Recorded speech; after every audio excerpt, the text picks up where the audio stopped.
saya mengundurkan diri karena memang saya anggap Tiara Marlen itu sudah sudah mau berdamai dengan Haji Faisal, karena beliau itu ingin ingin mengikuti kehendak suaminya lah ya, karena suaminya ingin mungkin sama-sama Padang kan, ada paguyuban apa segala, saya pikir gitu.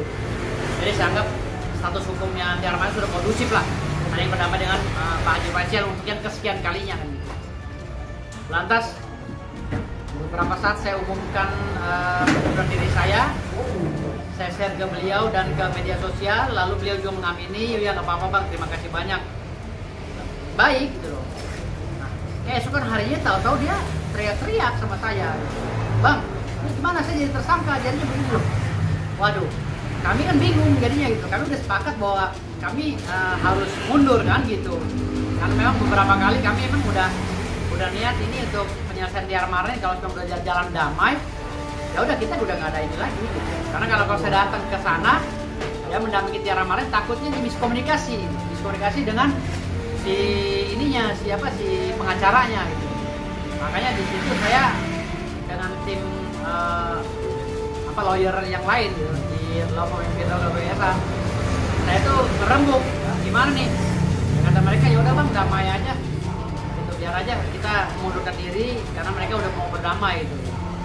Terlebih lagi saya dapat masukan dari kawan-kawan kan, Tiara Marlen sudah mulai menyinggung Ibu Haji F ya kan, dengan yang menurut kami ya mungkin yang kami tahu itu body shaming ke istrinya Haji Faisal ya, terus lalu berbicara yang tidak santun kepada Juragan 99. Makanya saya, wah ini udah kacau nih, jadi udah jauh dari objek perkara yang sedang ditangani oleh kami gitu. Kami takutnya muncul pidana baru, makanya kami daripada menjatuhkan law firm kami, akhirnya kami mundur dan kami mengarahkan dia untuk mencari lawyer lain. Alasannya ya karena aku mau berdamai. Karena emang sih aku masih ada chatannya, gue juga, abang ya maaf ya kita mau berdamai. Emang sebenarnya sih udah dulu juga aku udah seperti itu, cuman selalu ini sempat marah sama aku juga. Kenapa? Yang waktu dalam itu nggak mau tuh justru bukan Tatiara tapi pihak kampung Tatiara. Ya contohnya gini aja, gara-gara aku mau damai dia ngundurin diri, itu aja sih. Ya kita kan bisa menilai dari situ aja mbak. Kalau ya udah terima surat itu kan langsung ngundurin diri kan, tapi nggak apa-apa. Kalau kita makan lawyer juga masih banyak. Jika aku Tiara Marlen yang susah dinasihatin gitu, kan saya bilang perkara pertama ini saya bisa bantu, tapi kalau kamu ada muncul lagi delik lain, saya bingung, nanti kerjaan saya makin banyak. Sementara di luar sana saya ya tahu sendiri kan, saya lagi laris-larisan, dia kan pengacara, dia kan banyak yang nyari saya ya kan. Coba tolong tuh Pak Firdaus orangnya gimana, ganteng dan jenius kan gitu. Oh enggak. Saya tidak pernah takut melawan yang tidak benar. Ya saya tidak pernah takut. Saya sudah bilang berkali-kali, kalau Sandi Arifin tidak mampu memenjarakan Tiara Marlen, saya anggap nol. Pengacara nol. Jangankan Sandi Arifin, Rasman Arif Nasution pun sudah saya tantang. Dr. Rasman Arif Nasution saya tantang dia penjarakan Tiara Marlen. Tapi sampai sekarang mana? Tiara Marlen pun masih berkeliaran di luar kok. Kenapa? Wajib lapor. Kenapa wajib lapor? Tanda tanya. Berarti, ya kan, bukti-bukti Tiara Marlen masih perlu dilengkapi untuk menentukan status Tiara Marlen ini agar tidak ambigu. Kan begitu. Makanya saya bilang tadi di sini, udahlah. Sekarang jangan saling menyalahkan. Nanti sudah jadi bubur, saya sudah mundur. Alasan saya sudah utamakan beberapa kali, saya utarakan di media sosial, itu aja. Gak bisa. Karena kami mengutamakan profesionalisme dan proporsionalisme.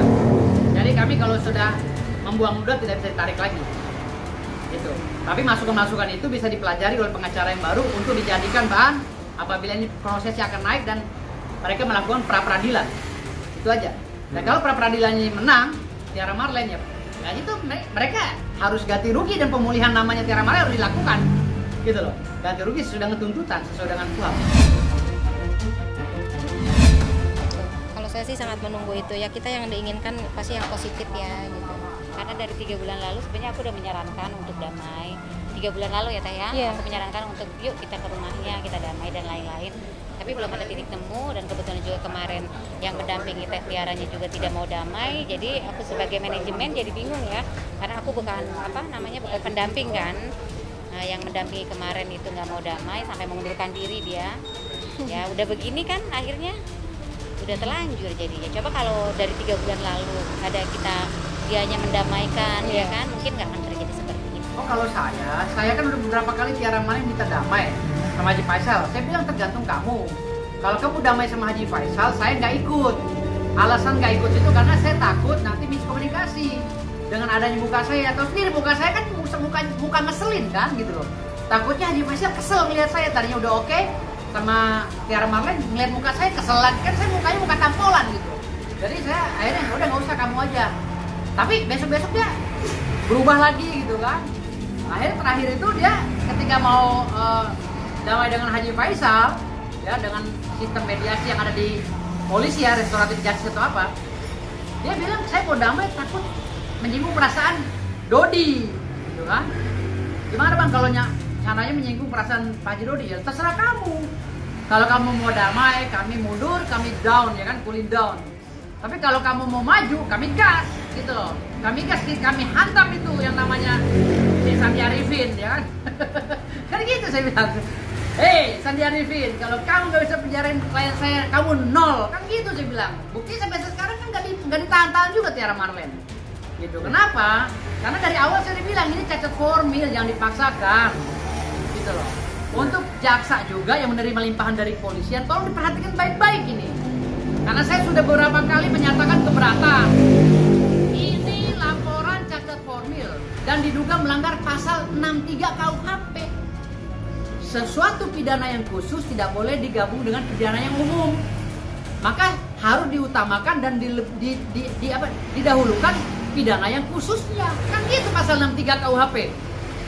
Jadi kalau seandainya di dalam surat STTLP-nya, ya kan, di dalam surat pemanggilannya, pasal-pasal dalam pidana khusus dan pidana umum digabungkan, kan nggak lucu. Masa pakai kop surat pidana umum krimum ya, atau krimsus, ada di situ pidana umumnya, pasal-pasalnya, kan nggak lucu, gitu. Artinya di sini udah cacat formil yang dipaksakan. Yang kedua, alat buktinya dia pakai video yang diambil dari video yang diunggah oleh orang lain. Harusnya yang dilaporkan itu yang menyebarkan itu loh. Yang dilaporkan itu yang menyebarkan itu. Gitu loh. Yang menyebarkan siapa itu? Dulu yang dilaporkan, baru si Tiara Marlin. Ini enggak langsung ke Tiara Marlin dengan alat buktinya dari media. Apakah itu media abal-abal? Apakah itu media online biasa? Atau media yang memang sudah ada izinnya? Legalitasnya jelas kan? Kita nggak tahu itu media apa. Kok dijadikan alat bukti gitu loh. Harusnya kalau mereka memang punya bukti langsung dari Instagramnya Tiara Marlin, nah itu bisa dijadikan alat bukti. Kalau alat bukti yang diambil dari medianya itu dulu. Kalau memang mengacu pada media, ada Undang-Undang 40 tahun 1999 tentang pers. Gitu loh, ada pasal 3, pasal 4 itu tentang perbaikan siaran yang telah diunggah gitu kan. Gitu, jadi harusnya melakukan itu dulu. Tapi kalau ada media odong-odong atau manusia yang telah mencuri video Tiara Marlin untuk dijadikan konten, lalu itu viral, jangan Tiara Marlinnya yang dilaporkan, orang itu yang memviralkan itu. Gitu loh. Yang ketiga, Tiara Marlin melakukan ini karena dia melihat dari pernyataan Pak Dodi. Gitu loh. Pernyataan Pak Dodi yang menyatakan bahwa Tiara Marlin itu diduga hamil duluan, kan gitu. Lantas kenapa Tiara Marlin yang disalahkan? Lalu kenapa Haji Faisal yang marah? Yang diomonginnya kan Vanessa Angel. Bukan Tiara Marlin, sorry ya. Vanessa Angel. Gitu loh. Tiara Marlin ini dengar dari Pak Dodi bahwa Vanessa Angel hamil duluan, kan gitu. Ya kan? Vanessa Angel ini kan anaknya Pak Dodi. Yang harusnya marah kan Pak Dodi. Lantas kenapa yang marah ini Haji Faisal? Hah? Kan gak ada kaitannya. Setiap orang yang sudah meninggal, maka hak hukumnya dan semua nasabnya itu putus kalau orang udah meninggal. Kan gitu menurut peraturannya. Lalu ngapain Pak Haji Faisal marah melaporkan Tiara Marlin? Ini udah, kan bilang tadi, locus standingnya, legal standingnya, ya, locus standing, legal standing, ya kan, locus delictinya udah kacau semua, gitu loh. Gimana mau dicampur aduk kayak nasi uduk gitu loh. Ini bukan nasi uduk. Oke. Kalau kecurigaan sih nggak ada ya, karena kita biasa nangani kasus gitu. Bisa saja ada permainan antara pengacaranya dengan oknum tertentu, bisa aja. Tapi saya bilang hati-hati. Ya, hati-hati bapak-bapak penyidik, karena ini dipantau oleh orang banyak. Hati-hati, bilang gitu. Kan saya bilang ini udah cacat, ya laporannya udah cacat formil kalau menurut saya. Jangan dipaksakan naik ke P21, gitu. Nah Pak Jaksa juga tolong dinilai dengan baik. Kalau ini udah tidak memenuhi unsur, balikan lagi kepada kepolisian. Suruh sempurnakan dulu itu proses penyelidikannya. Makanya terlalu apa ya? Terlalu dini. Bukan terlalu naif menurut saya. Kalau ini langsung dijadikan tersangka Cynthia Marlen, sementara tadi alasan-alasannya itu udah nggak masuk. Alat buktinya udah nggak jelas gitu kan. Lalu menurut keterangan penyidik katanya Haji Faisal kenapa dia memilih Polres Depok? Karena dia membaca video Tiara Marlen itu adanya di mobil, di dalam mobil pada saat dia sedang berkunjung ke Depok. Mobil lagi jalan. Posisi lokus deliktinya jalan. Hah? Lokus deliktinya harus jelas. Di RT mana, di RW mana tepatnya, kan nggak boleh lagi jalan. Gitu loh. Nah ini ada hal yang bisa direkayasa nantinya, yang bisa diungkap nanti di persidangan. Fakta persidangan ini akan muncul nantinya.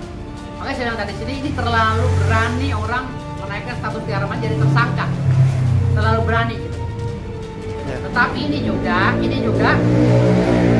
bentuk ya, bentuk perjuangan Haji Faisal untuk melindungi keluarganya saya rasa, karena Tiara Marlen telah mencaci maki. Ya diduga ya body shaming terhadap istrinya Haji Faisal, terhadap koleganya, juragan 99 itu bentuk lah, itu saya nggak salahkan gitu. Saya nggak salahkan. Harapan saya ya dia menjadi wanita yang soleha, mengurus anak-anaknya dengan baik, jangan ikut-ikutan pansos yang berlebihan gitu kan. Dan kalau mau pansos pegang pengacara yang benar-benar, sayangi pengacaranya, jangan dicuekin pengacaranya ya kan. Hargai dia karena dia adalah ujung tombak klien.